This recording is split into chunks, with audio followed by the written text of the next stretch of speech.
یہ تین اسم مبارک ہیں، یا اللہ، یا ودود، یا عزیز۔ یہ تین لفظ آپ نے اپنے ہاتھ کی انگلیوں پر اس طرح پڑھنے ہیں کہ جس کے لیے پڑھیں گے نا وہ ہر حال میں آپ سے محبت کرنے لگ جائے گا۔ یہ ایسا عمل ہے اور یہ ایسا طاقتور وظیفہ ہے کہ دیکھیں، ایک قسم کی اپنی طاقت ہوتی ہے، دو کی اپنی طاقت ہوتی ہے، جب تین کو اکٹھا ایک ساتھ پڑھتے ہیں نا تو پھر یہ طاقت بڑھ جاتی ہے، اور کہتے ہیں یہ عمل جو ہے یہ جادو سے بھی زیادہ تیزی کے ساتھ اپنا اثر دکھاتا ہے، کیونکہ سب سے پہلے اللہ تعالیٰ کا وہ اسم ذات ہے۔ باقی جتنے اللہ تعالیٰ کے اسماء مبارکہ ہیں نا وہ سارے کے سارے صفاتی ہیں، لیکن یہ اسم مبارک جو ہے یا اللہ، یہ اللہ کا ذاتی نام ہے۔ تو اس لیے ان تین اسماء مبارکہ کو آپ نے اکٹھا ایک ساتھ پڑھنا ہے۔ دیکھیں، اللہ کی شان یہ ہے کہ اے اللہ، تیرا نام اللہ ہے جو تیرے سوا کسی اور کے لیے نہیں ہے۔ یہ کوئی بھی شخص اپنا نام نہیں رکھ سکتا، یہ صرف اللہ ہی کے لیے، کیونکہ اس کے سوا کوئی عبادت کے لائق نہیں ہے۔ اس کا ایک ایک حرف جو ہے نا اللہ کا، یہ کامل ہے اور یہ اللہ کی ذات پہ دلالت کرتا ہے۔ اللہ وہ ہے کہ جسے روز ازل میں ہر روح نے مانا ہے کہ تو ہی ہمارا رب ہے۔ تو اللہ تعالیٰ اس لیے بھی اللہ ہے کہ ہر کوئی اس کا طالب ہے اور تو اس کا مطلوب ہے، اور کوئی تجھے کسی رنگ میں اپنا محبوب بنائے بیٹھا ہے۔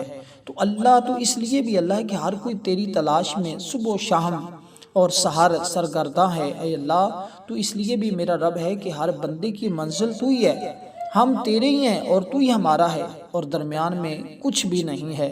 اے اللہ، تجھے اللہ کہنے سے دل کو سکون کے سمندر میں ڈوب جاتا ہے، اور ایسا سکون پاتا ہے جو تیرے سوا اور کہیں سے نہیں مل سکتا۔ اے اللہ، جسے تو چاہے معرفت عطا کرے، جسے تو چاہے، جو تیرا نام لینے سے دل بے قرار کو قرار آ جاتا ہے۔ اس لیے ہر دل تیرا ہی شدائی ہے اور ہر دل کو تیرے ہی نام کی سے چاہت ہے، ہر روح تجھ پر جو ہے وہ شگفتہ اور فریفتہ ہے۔ تیری شان اعلیٰ ہے، تو اتنا حسین و جمیل ہے کہ ہمارے فہم و ادراک سے بلند و بالا ہے۔ تو اس لیے بھی ہمارا رب ہے کہ تو ہمارا معبود ہے، ہم تیرے بندے ہیں، کیونکہ تیرے سوا کوئی اور معبود بننے کے لائق نہیں۔ ہر چیز تیری تسبیح کرتی ہے، ہر چیز تیری بارگاہ میں سجدہ ریز ہوتی ہے۔ اللہ وہ ہے جو واحد ہے، جو احد ہے، اس کی ذات میں کوئی دوسرا شریک نہیں ہے۔ وہ کائنات کی ہر شے کا خالق ہے، ہر شے کا رب ہے، ہر شے کا مالک ہے۔ تو یہ تینوں اسماء مبارکہ ہیں، یا اللہ، یا ودود، یا عزیز۔ ان تینوں کو اکٹھا ایک ساتھ بھی پڑھا جا سکتا ہے۔ اور کیسے پڑھنا ہے؟ دیکھیں، یہ آپ کے دائیں ہاتھ کی چھوٹی انگلی ہے، یہاں سے آپ نے اس کو شروع کرنا ہے، اور الگ الگ آپ اس کو پڑھیں، یا اللہ، یا اللہ، یا اللہ، یا اللہ، یا اللہ، یا اللہ۔ تو یا اللہ جب پڑھتے جائیں نا، تصور جمالیں اپنے رب کی بارگاہ میں۔ اور دیکھیں، جب کوئی بندہ یہ اسم مبارک پڑھتا ہے نا، اللہ فرماتا ہے جی میرے بندے، تو مانگ کیا مانگتا ہے، تو ساری کائنات کے جو خزانے تو مانگتا ہے تجھے عطا کر دیے جائیں گے۔ تو اس لیے اس کی بارگاہ میں تو کسی چیز کی کمی نہیں ہے، کیونکہ زمین و آسمان کے سارے خزانے اسی کے قبضے میں، وہ ارض و سما کا مالک ہے۔ وہ جو ہمارے دلوں کی چھپی ہوئی چیزیں ہیں نا، سینوں کے ڈھکے ہوئے راز ہیں، ان کو جانتا ہے، جو تحت الثری اور فوق الثری تک کی تمام غیب حقیقتوں کو جانتا ہے، جو رات کو دن میں، دن کو رات میں بدلتا ہے، وہ جو آسمانوں سے بارش برسا کر زمین سے سبزہ اگاتا ہے، جو خاکی بندوں کو اپنے نوری ملائکہ سے بڑھ کر شان عطا فرما دیتا ہے، جو سالکوں کو رائے حق دکھلاتا ہے، جو طالبوں کی طلب پوری کرتا ہے، جو اپنی رحمت سے ہر چیز کو پال رہا ہے، اپنے رحم سے اپنے بندوں پر فضل و کرم کی بارش کرتا ہے۔ وہ ہے اللہ جو اپنے ملک میں جسے چاہتا ہے عزت بخشتا ہے، جسے چاہتا ہے عزت چھین بھی لیتا ہے، اور جسے وہ عطا کرے اسے کوئی روک نہیں سکتا، اور جس سے وہ چھین لے اسے کوئی دے نہیں سکتا۔ وہ اپنے ملک کی ہر چیز کا مالک ہونے کے ساتھ اس کا محافظ بھی ہے۔ اللہ جب کسی کو کوئی چیز دینے کا ارادہ فرماتا ہے تو فرماتا ہے کن، بس ہو جا، تو وہ اسی وقت ہو جاتی ہے۔ گویا وہ کائنات کو گہری نظر سے دیکھیں تو ہمیں اس کے جلوے کے سوا کچھ نظر ہی نہیں آتا۔ اس لیے میرے دوستوں سے دل و جان سے مان لو، اس کے میں خانے میں توحید کا گھونٹ پی کر دونوں عالم سے بے خبر اور بیگانے ہو جاؤ، زندگی کا ہر لمحہ اس کی یاد میں گزارو، یہی سب سے بڑا قیمت خوش قسمتی ہے۔ اس لیے دوستو اسرار و رموز برکات اس کے ذریعے تمہیں ملیں گی۔ قرآن کریم میں یہ لفظ 2360 مرتبہ آیا ہے، تو جس کو ہم نے پڑھا، میں کہتا ہوں اس وقت تک کوئی شخص اللہ کا ولی بن ہی نہیں سکتا جب تک اس اسم مبارک کو پڑھ نہیں لیتا۔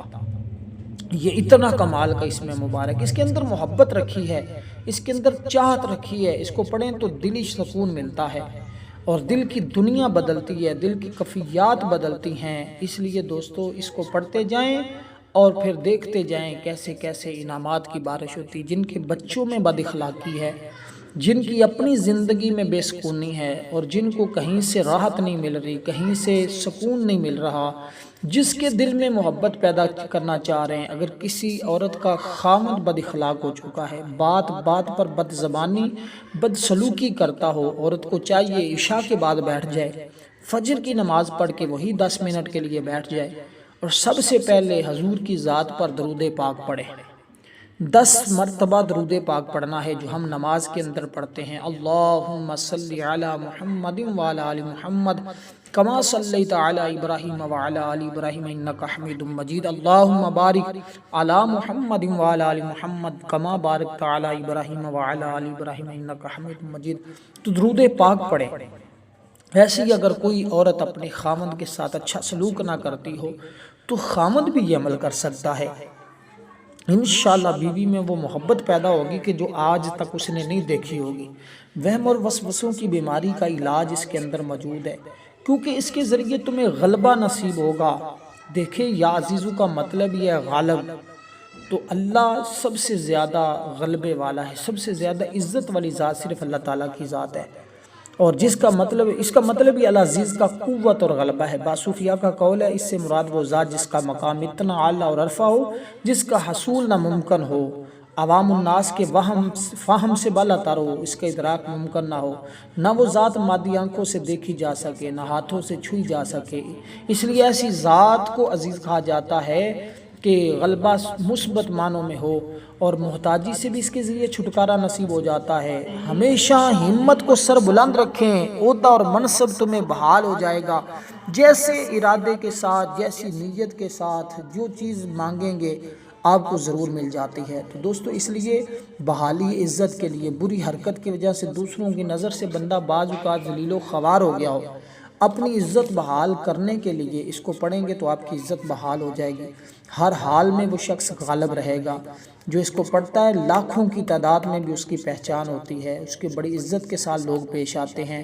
یہ اسم مبارک کو عام نہ سمجھیں، اس کو اگنور نہ کیجیے گا، یقین جانیں یہ تو ایسا نام ہے کہ دشمن پر بھی غلبہ مل جاتا ہے۔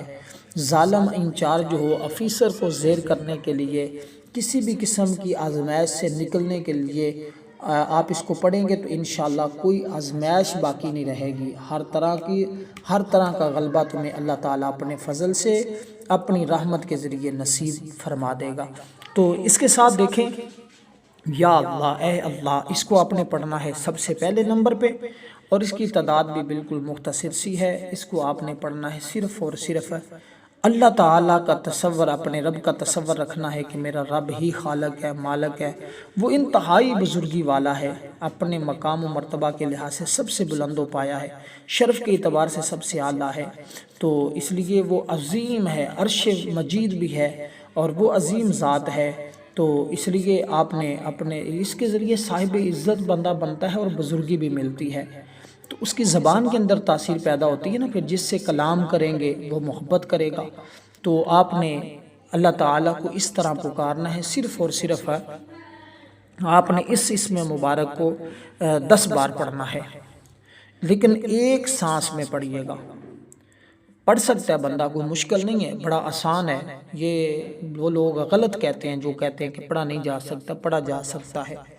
تو آپ نے اس کو اپنے یہ چھوٹی انگلی سے پڑھیں یا اپنی شہادت والی انگلی پہ 3 جو پورے ہیں نا، ادھر چھوٹی انگلی سے شروع کریں اور شہادت والی انگلی کی طرف آ جائیں، اور شہادت والی انگلی سے شروع کریں تو چھوٹی کی طرف آ جائیں، یہ آپ کو جیسے اچھا لگے آپ اس ترتیب کے ساتھ کریں تو پھر دیکھیں گے کیسے بہاریں ملتی ہیں، کیسے انعامات کی بارش ہوتی ہے۔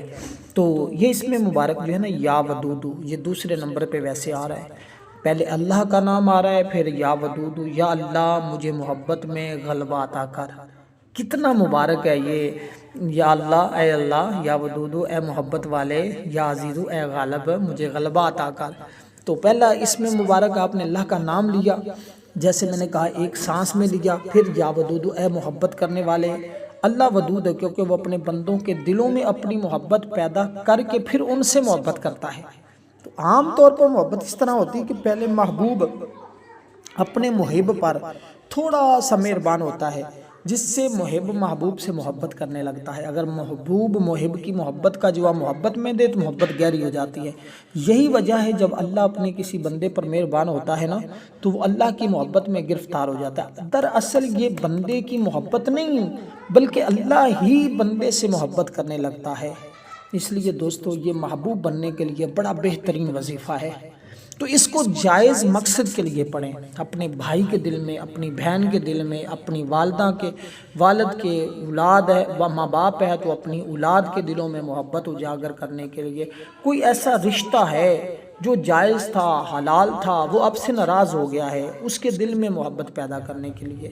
تو خواہ مخواہ کسی انجان شخص کو جس کو آپ جانتے نہیں ہیں، یا جیسے آج کل نوجوانوں میں یہ بات پائی جاتی ہے کہ کسی نہ کسی کو اپنے پیچھے لگانے کے لیے وہ عمل شروع کر لیتے ہیں، تو آپ نے خدا را ایسا ہرگز نہیں کرنا۔ کسی کو ناجائز حرام کام کے لیے آپ نے اس عمل کو نہیں کرنا۔ جائز بات منوانے کے لیے اپنے گھر میں، آفیسر میں، کسی سے، تو آپ اس کو پڑھیں، انشاءاللہ تعالی آپ کی زبان میں تاثیر پیدا ہوگی کہ جس سے کلام کریں گے وہ آپ کی طرف مائل ہوگا، آپ سے محبت کرے گا، اس کے دل میں آپ کی محبت پیدا ہوگی۔ میاں بیوی جیسے میں نے کہا یہ کتنا اہم رشتہ ہے، ان میں اگر نچاکی پیدا ہو جائے تو بہت زیادہ نظام خراب ہو جاتا ہے۔ تو رشتہ داروں میں محبت، بعض رشتے اس عمل کا تقاضا کرتے ہیں ان میں محبت ہو، ایک دوسرے کی نافرمانی نہ ہو، جیسے اولاد میں ماں باپ کی فرما برداری، بیوی میں شوہر کی اطاعت اور تابع داری، بہن بھائیوں میں خونی رشتے کے تقاضے، آپس کی ہمدردیاں ہونا ضروری ہے۔ اگر ان رشتوں میں آپس کی محبت یا الفت نہ ہونا تو ایک دوسرے کا جائز حق ادا نہیں کرتے۔ تو اس لیے جب آپ اس کو پڑھیں گے تو حسب ضرورت آپس میں محبت پیدا ہو جائے گی۔ اگر پانی پہ بھی دم کر کے پلانا چاہیں تو آپ پلا سکتے ہیں، محبت پیدا ہوگی۔ شریر جانور بھی اس عمل کے ذریعے تابع ہو جاتے ہیں، تو انسان ہے، جانور بھی اس کے ذریعے، وہ ایک الگ بات ہے، ایک الگ بحث ہے جس پر پھر ہم کبھی گفتگو کریں گے، لیکن آج بس اختصار کے ساتھ یہی بتاؤں گا۔ اب اس اسم مبارک کو دوسرے نمبر والے کو آپ نے 10 بار پڑھنا ہے، تو اس کو بھی اسی ترتیب کے ساتھ ایک سانس میں پڑھیں تو یہ سب سے زیادہ اچھا ہے۔ تو اس کے بعد جب عمل مکمل کر لینا ہے پھر بات سمجھنے والی، اس کو آپ نے اپنے ذہن میں، توجہ میں، دھیان میں رکھنا ہے جو بات میں آپ کو بتانے جا رہا ہوں۔ تو اب جب اس کو پڑھ لیں گے پھر آخر میں بچتا ہے یا عزیزو، یا عزیزو، تو اس کے پڑھنے کے بعد پھر آپ نے 10 بار درود پاک پڑھنا ہے۔ تو یہاں فجر کی نماز کے بعد، جیسے میں نے کہا عشاء کی نماز کے بعد، وہ آپ کی منشا جیسی ہو، جیسی آسانی آپ کے لیے ہو، انشاءاللہ تعالی آپ اس طرح پڑھیں۔ پڑھنے کے بعد آپ جب عمل کر رہے ہونا ہے تو آپ نے اس کا تصور رکھنا ہے جس کے دل میں محبت پیدا کرنی ہے۔ اگر گھر میں ہیں تو گھر میں کسی کے لیے کر رہے ہیں، وہ آپ کے پاس موجود ہے تو پانی کے اوپر یا چینی کے اوپر بھی پڑھ کے دم کر کے کھلا سکتے ہیں۔ دور ہے تو تصور اس کا رکھیں، پھر اس کو کرنے کے بعد اللہ کے حضور دعا کریں، انشاءاللہ 1 سے 3 دن میں آپ کا عمل میں کامیابی ملے گی۔ اور آخری اسم مبارک کو بھی 10 بار